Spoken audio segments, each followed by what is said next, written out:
Hello പ്രിയപ്പെട്ടവരെ, നമസ്കാരം. ഞാൻ ഇന്ന് എറണാകുളത്തെ ആലുവ ആലുവ പുഴയുടെ തീരത്ത് റെസ്റ്റോറൻറ്റിലോട്ടാണ് പോകുന്നത്. ഇതിൻ്റെ എക്സാക്ട് ലൊക്കേഷൻ എന്ന് പറഞ്ഞു കഴിഞ്ഞാൽ നമ്മുടെ ആലുവ മെട്രോ സ്റ്റേഷൻ കഴിഞ്ഞിട്ട് എയർപോർട്ടിലോട്ട് പോകുന്ന വഴിയിൽ പാലം ഇറങ്ങിക്കഴിഞ്ഞിട്ട് ആലുവ പാലം ഇറങ്ങിക്കഴിയുമ്പം ലെഫ്റ്റ് സൈഡിലായിട്ടാണ് ഈ റെസ്റ്റോറൻറ്റ് വരുന്നത്. ഇത് മല്ലു ധാബ ആൻഡ് കടവ്, ഇത് രണ്ടും കൂടെ മിക്സഡ് ആയിട്ടുള്ള റെസ്റ്റോറൻ്റ് ആണ്. ഒരാളുടെ തന്നെയാണിത്. മല്ലു ധാബ എന്ന് ഉദ്ദേശിക്കുന്നത് ഇത് ഇവിടെയാണ് നോർത്ത് ഇന്ത്യൻ ഡിഷസ് ആണ് ഇവിടെ കൂടുതലും കിട്ടുന്നത്. നോർത്ത് ഇന്ത്യൻ ഫുഡാണ് മെയിൻ ഇത് ഇവിടുത്തെ അട്രാക്ഷൻ. കടവിൽ നമ്മുടെ മല്ലു മല്ലു ഫുഡാണ് കൂടുതൽ. കടവിൽ എൻ്റെ ഒരു പ്രത്യേകത എന്ന് പറഞ്ഞു കഴിഞ്ഞാൽ ഈ ആലുവ പുഴയുടെ കോർണറിലായിട്ടാണ് കടവ് റെസ്റ്റോറൻറ്റ് നിൽക്കുന്നത്.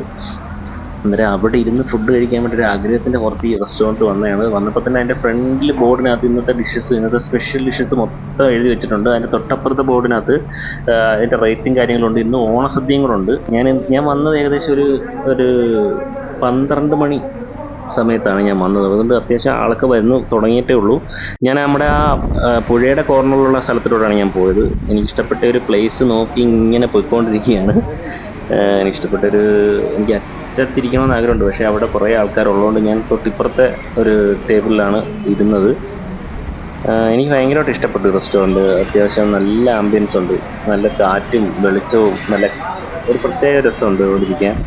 അങ്ങനെ എനിക്കിഷ്ടം ഉച്ചയ്ക്ക് ഊണ് കഴിക്കുന്നതാണ്. അതുകൊണ്ട് ഞാൻ ഊണ് തന്നെ പറഞ്ഞു. അപ്പം ഇല കൊണ്ടുവന്നു.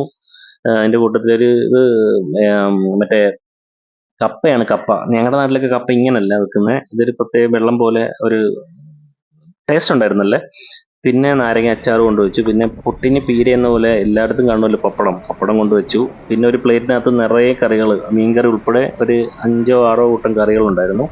രസം ഉണ്ടായിരുന്നു, മീൻകറി ഉണ്ടായിരുന്നു, പായസം ഉൾപ്പെടെ ഒരു 5-6 കൂട്ടം കറികളുണ്ടായിരുന്നു. പിന്നെ സ്പെഷ്യൽ ഡിഷസ് ഒരുപാട് ഐറ്റം കൊണ്ടുവച്ചിട്ടുണ്ട്. കരിമീൻ പൊള്ളിച്ചത്, കരിമീൻ വറുത്തത്, അയല, മത്തി, താറാവ്, ചിക്കൻ കറി, കൊഞ്ച്, കണവ, കരിമീൻ വാഴയില പൊള്ളിച്ചത് എന്ന് വേണ്ട സകല ഐറ്റം ഉണ്ടായിരുന്നു. പക്ഷെ ഞാനിതൊന്നും എടുത്തില്ല കേട്ടോ.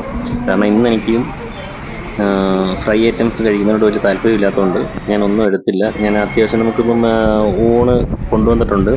അതിൻ്റെ കൂട്ടത്തിൽ മീൻകറിയുള്ള ഊണായതുകൊണ്ട് മാത്രം ഞാൻ അത് മാത്രം മതിയെന്ന് പറഞ്ഞു. പിന്നെ വിലയും ഇച്ചിരി ജാസ്തിയാണ്, അത് പറയാതിരിക്കാൻ പറ്റത്തില്ല. സ്പെഷ്യൽ ഐറ്റംസിന് ഭയങ്കര വില. അതായത് 250 മേളിലോട്ടാണ് വില ഓരോ ഐറ്റത്തിനും. 250 തൊട്ട് ഏകദേശം 500 രൂപയ്ക്ക് മേളിൽ വരെ വരുന്ന വിലയുള്ള സംഭവങ്ങളുണ്ട്. പിന്നെ ഞങ്ങളുടെ നാട്ടിലൊക്കെ സാധാരണ ഈ കേരക്കറി എന്ന് പറഞ്ഞാൽ മുളകരച്ചാണ് വെക്കുന്നത്. ഈ വടക്കോട്ടൊക്കെ വന്നു കഴിഞ്ഞാൽ തേങ്ങ അരച്ചു. പക്ഷേ ഇവിടുത്തെ കറിക്ക് നല്ല ടേസ്റ്റ് ഉണ്ടായിരുന്നു. ഞാൻ തേങ്ങക്കറിയും കൂട്ടി ആദ്യത്തെ ഒരു പിടിയും കുടിച്ചു.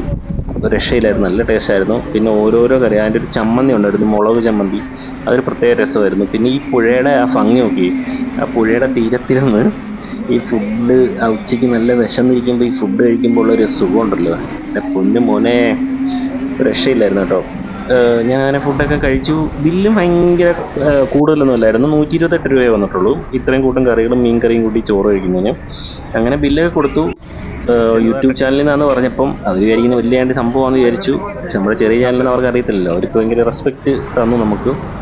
എന്നിട്ട് ഞാൻ അവിടെ നിന്ന് ഇറങ്ങി നല്ല ആംബിയൻസ് നോക്കി, നല്ല ഭംഗിയുണ്ടല്ലേ. ഇനി എറണാകുളത്ത് വരുന്നവർ ഇവിടെ നിന്ന് ട്രൈ ചെയ്ത് നോക്കി കേട്ടോ. നല്ല